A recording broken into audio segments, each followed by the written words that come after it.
Desperate to get higher marks for the Tempest. 2 brilliant extracts on the way. Be a winner. Stay tuned. It's Schofield on Shakespeare. Simili a degli eroi, abbiamo il cuore a strisce. Portaci dove vuoi. Here's an overview of the extract we're going to explore. Prospero continues to reveal to Miranda the dramatic circumstances in which they were forced to leave Milan. In this extract, he reveals how his brother Antonio was supported by Prospero's longtime enemy, the King of Naples. Together they hatched a plan in which an army rushed into Milan late at night and kidnapped Prospero and his daughter Miranda. Miranda has no recollection of this traumatic event.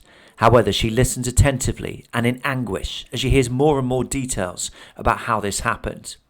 The plan was cunning. Rather than risk public outrage by publicly killing them on shore or sending them to sea in an obviously inadequate vessel, Prospero and Miranda were initially rushed onto a small boat. Whilst at sea and away from land, they were transferred to a far less seaworthy vessel. The expectation was clearly that they would drown at sea, far away from Milan and public opinion. Some thoughts. In any exam, you're going to have a limited amount of time to get your ideas down on paper. Therefore, I recommend annotating your own copy of the text in detail. Within this video, keep pressing pause to add to your own textual annotations. Make sure they're reasonably detailed. You don't just willy-nilly underline. And consistently use technical terminology. With poetry, listen carefully to the sounds. Been, an enemy, to me, inveterate. Prospero's assonance creates a pleasing poetic sound and confirms that the speaker is someone utterly in control, both of what he is saying, but also more broadly on the islands. Noble characters in Shakespeare will often use iambic pentameter, 10 syllables in a line with the 2nd, 4th, 6th, 8th and 10th syllable stress. However, what can be more interesting is when Shakespeare deliberately varies this metre for dramatic effects. He does this with out of the dukedom, which places additional outraged emphasis on his expulsion. But of course, Prospero doesn't use the word expulsion, but instead extirpates. Always take the time to look up trickier words in the dictionary. The OED is particularly helpful when it comes to more archaic words, and you can see here its definition of extirpate and the recognition that it was used by Shakespeare in the Tempest. However, a subscription is required to access this. So the King of Naples and Antonio, Prospero's brother, assemble a treacherous, a disloyal, traitorous army and kidnap Prospero and Miranda. Note the bitterness in the dental alliteration, the dead of darkness. Note the use of emotive language at the end of the sentence, thy crying self, which highlights the bewildered suffering the child in particular must have gone through. Miranda is clearly expected to be an active, emotional, sympathetic participant in this tale, and she plays ball here. In this context, alack is an interjection used to express grief and pity for this terrible event. It is a hint that rings mine eyes to it. What Miranda is saying here is that Prospero's narrative is so powerful that it is drawing out every single ounce and drop of tears from her eyes in quite a painful way. There is real urgency to Prospero's narrative. He compels his daughter to listen with the imperative hear. Remember that the meaning of individual words can alter slightly over time. In this context, the adjective impertinent doesn't mean rude or cheeky, as it does now, but irrelevant. In other words, Prospero has a real compelling reason to be bringing up their shared devastating past at this point.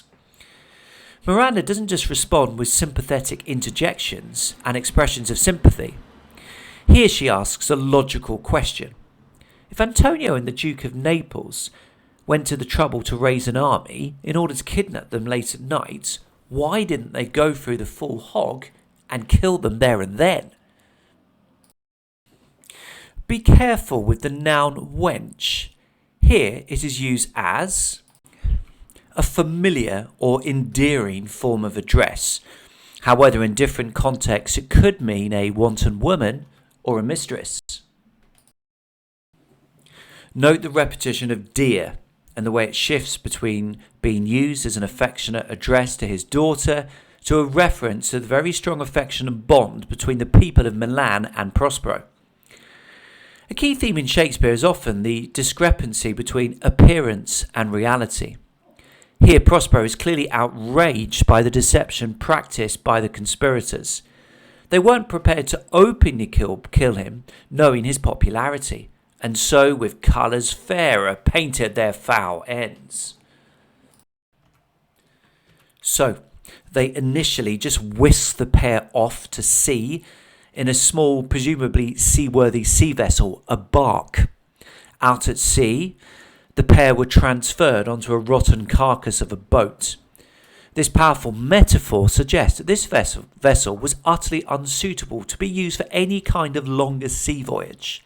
A carcass is a dead body of a person or animal, and so the implication is that this boat was stripped of the essential outer layers and accoutrements required to sustain a sea voyage, just as a carcass no longer has living, breathing tissue. Thus, it was not rigged, and nor did it have tackle, sail, nor mast. These consecutive negative constructions highlight the lack of practical, essential equipment on board, thus, in the conspirators' minds at least, making it impossible for Prospero and Miranda to survive. Another appropriate alack interjection from Miranda. She's posing herself as the perfect, dutiful daughter, thinking of her father's struggles, and how having a young child to look after must have made things even more stressful for him. Prospero uses angel imagery to respond. In this context, cherubim means a beautiful, beloved woman, but of course their connotations of being divine and celestial. Here's a sample exam paragraph. How does Shakespeare build up dramatic interest and tension in this extract? Back up your points with quotations from the text and use subject terminology. One way Shakespeare builds up tension in this scene is by emphasising the cunning treachery of his plotters. For instance, these plotters whisk Prospero and Miranda away from Milan in a small, seaworthy boat before transferring them to a rotten carcass of a boat not rigged nor tackle, sail, nor mast. This metaphor dramatically compares this second boat to a dead, decomposing body, with the implication being that such a vessel is very unlikely to remain afloat and seaworthy, thus putting Prospero and Miranda's lives in very real danger. In addition, the tricolon of nor tackle, sail, nor mast highlights the vessel's chronic lack of basic sailing equipment. For instance, without a sail, it would be much harder for the boat to travel the distances necessary to reach a safe destination far away from the perils of Milan. Tension is thus built up as the audience will be intrigued to learn more about exactly how Prospero managed to survive such a calamity. Let's unpick the structure of this response. Note that it starts with a topic sentence which sharply focuses on the question. The second sentence contains some contextual information about what is happening in the play at this point before seamlessly introducing a carefully chosen, interesting, relevant quotation. Post-quotation you need to analyse using subject terminology, in this case metaphor. Explore the meaning and effects of words within your quotation, thus remaining focused on the question. Aim to develop your initial points mid-paragraph. I do this here by picking out another part of the quotation and explaining it in detail. It can be a good idea to end your main paragraph by returning again to the question and developing your initial ideas further. Time now for you to have a go. Write your own paragraph on this question, exploring a different quotation from the extracts. Make sure you take advantage of the detailed annotations within this video so that your analysis is as technical and insightful as possible.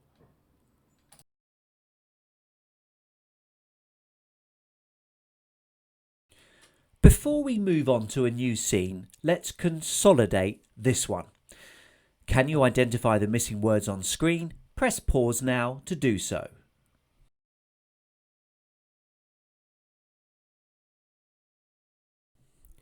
And so Prospero, of course, revealed all to Miranda.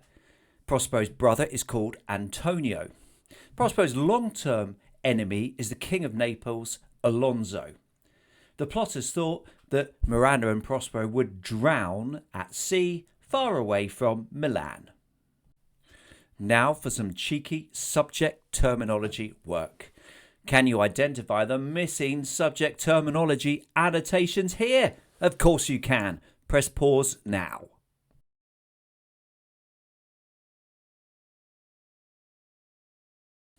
Treacherous is an adjective. Dead of darkness is dental alliteration. Crying self is emotive language. I sense you're desperate for another one, and why wouldn't you be? Press pause now.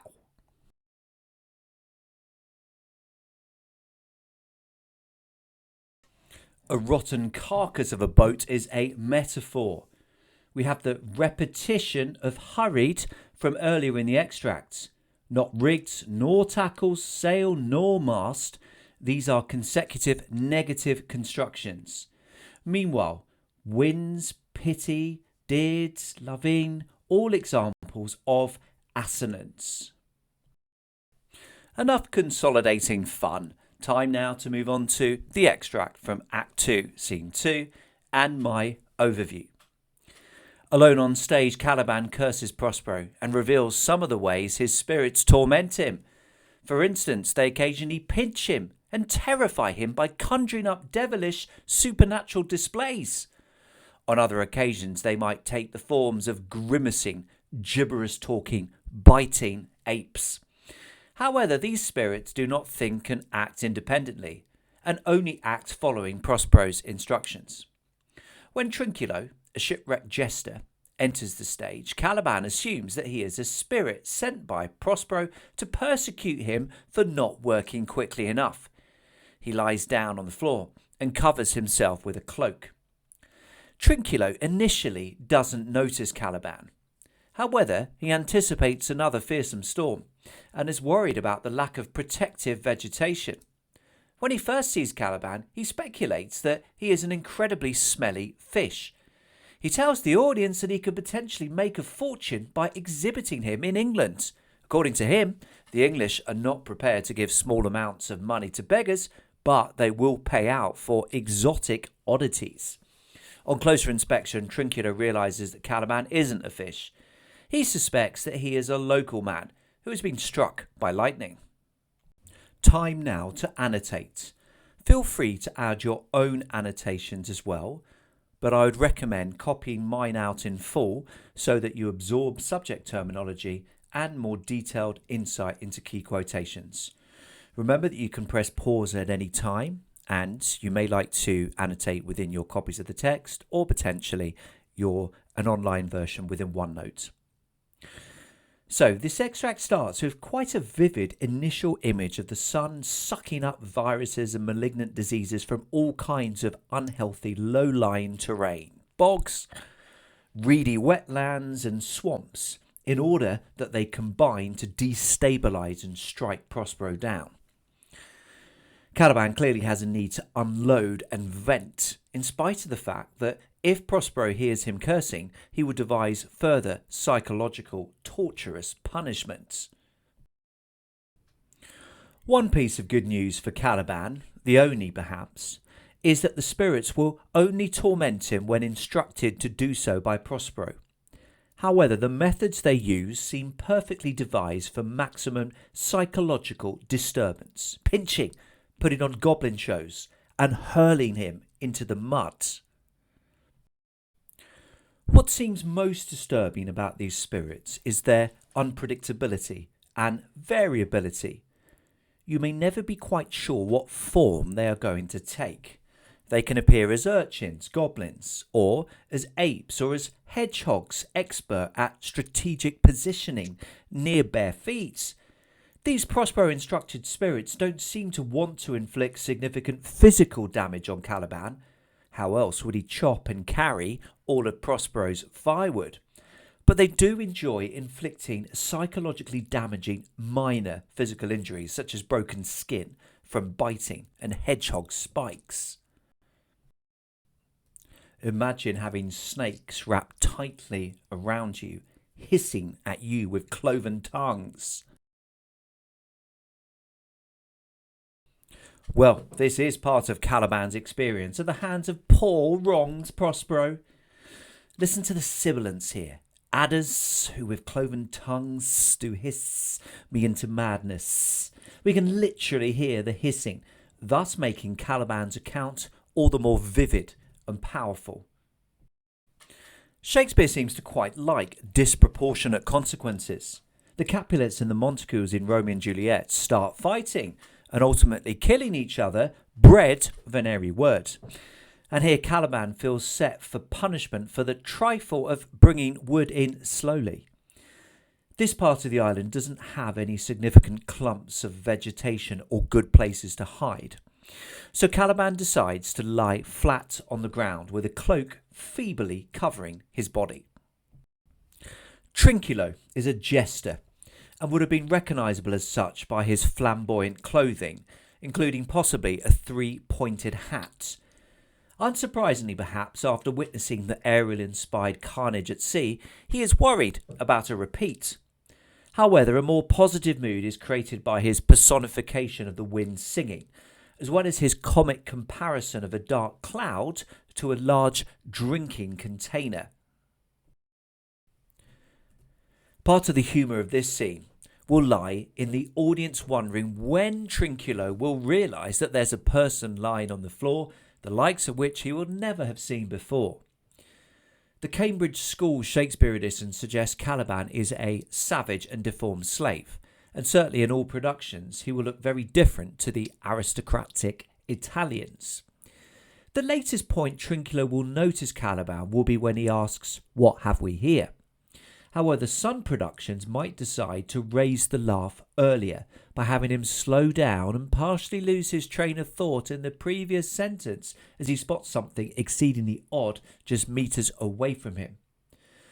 Caliban smells like a fish. In an article in The Guardian back in 2016, Margaret Atwood came staunchly to Caliban's defence. Why do Trinculo and Stefano go on and on about Caliban smelling like a fish? Are they just being bullies? No, came the shattering insight. Caliban smells like a fish because he's the one who catches the fish for Prospero and Miranda. That's what they've been eating for 12 years. Fish, pig nuts and scammels, whatever they are. No bread, no butter, no pepper and no wine. That's why Caliban falls victim to the demon drink the first time he encounters it. Well, it's certainly an argument. Shakespeare loves a good gag. In Twelfth Night, Fabian references the delicious plot to bring Malvolio down several notches by saying, "If this were played upon a stage now, I could condemn it as an improbable fiction." This always gets a laugh, whatever the context, as we the audience know that an improbable fiction is exactly what we're seeing. Similarly here, the joke is that the actors and audience are currently in England, with the remote, unnamed island in the Mediterranean being the fiction. Trinculo paints an amusingly unflattering picture of the English. Our preference is to use our hard-earned money on alien oddities, rather than using a fraction of this to ease the misery of the poor and lame. Comedy continues in this speech as Trinculo begins to poke and prod at Caliban. He even touches him for long enough to realise that he is warm-blooded, and therefore either human and alive or human and until very recently alive. Given the latter conclusion, Caliban must be managing to keep incredibly still. This is funny, as we in the audience will want to know how much touching and invading of personal space he will be prepared to put up with. But it also highlights how passive Caliban has come, faced with Prospero's diktats and cruelty. Here's an exam-style question. How does Shakespeare present Caliban in this extract? Buck up your points with quotations from the text and use subject terminology. I write, Shakespeare presents Caliban as resentful and terrified of Prospero's power. At the start of the extract, his hatred towards Prospero is seen in his call for him to be made by inchmeal a disease. The prepositional phrase by inchmeal highlights the extent to which he would love to see Prospero suffer. He would like a disease to consume every tiny part of his body slowly and methodically. Part of his hatred stems from the way Prospero orders his spirits to torment him. For instance, on occasion they will pinch, fright me, pitch me in the mire. The variety of verbs show the terrifying range of strategies used by the spirits. They will nip his skin, hurl him into the mud, and scare him by putting on supernatural displays of demon-like hedgehogs. The overall aim seems to be to damage him psychologically, as opposed to cause him significant physical harm. Overall, Caliban is presented as a nervous, vulnerable wreck in this scene. Modern audiences in particular are likely to have considerable sympathy for him, although this may depend to some extent on his appearance. Let's unpick this response. Note that it starts with a topic sentence which sharply focuses on the question. The second sentence contains some contextual information about what is happening in the play at this point, before seamlessly introducing a carefully chosen, interesting, relevant quotation. Post-quotation, third sentence. You need to analyse using subject terminology, in this case, prepositional phrase. Explore meaning and effects of words within your quotation in detail, as I do here when unpicking by inchmeal. Next, notice how I develop my initial point and explain it in further detail. Why exactly is Caliban resentful and terrified of Prospero's power? Well, it's partly because of the way Prospero orders his spirits to torment him. Keep ensuring that your response demonstrates a detailed understanding of the text. After my developed point mid-paragraph, I introduce another quotation. Look at how this quotation has been carefully trimmed, so that as much of my response as possible is written in my own words. Post-quotation, remember you're analysing in detail using subject terminology and exploring the overall effect. Finally, it can be a good idea to end the paragraph by returning explicitly to the question in a developed, summative way. Before you write your practice paragraph, a reminder of the importance of accuracy and control in your writing. With this in mind, are you able to work out the missing words and the gaps on the grammar questions on screen? Press pause to do so delightedly.